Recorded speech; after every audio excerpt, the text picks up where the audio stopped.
hey pathian in helai hun thak we min pele a masain NMCF in khongpui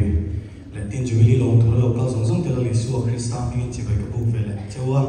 yang hun tha kan le hi pathian tha ka te pathian chuma ka loma re ro thil tam tak alu da e thuma de do na chi lo tre kan pe chung in kan se cha kan kan lu ban khom lai om chu helai mun a hian ke ko min lo ko ve a helai min khongpui ne hong tur hian hong kal lo hin la e ma hong kal tu hian thei to kan chuwa Mizoram kan lo kan program dei tur po kan nar veka chu tiang chon tiang kim kal sanin ti mai tiang kim kal sanin helai mun ni kan ron thlenga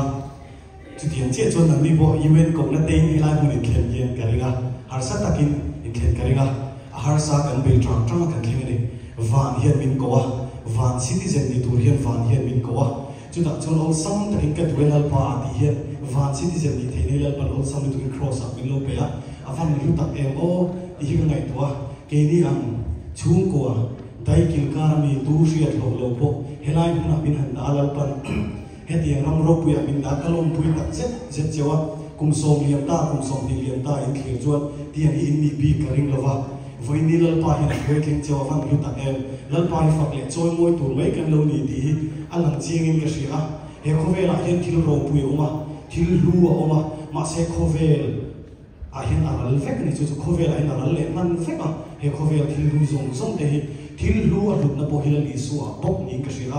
a tel lo lu chu eng ma he lu zo tak tak lo vin ka ria thil lu ti lu tu chilal isu kan ne hi ka ria pathian ro buiran ka song song he fak che mon ti la ka sanga pathian mi lo fak pui tuin ka song cheu ni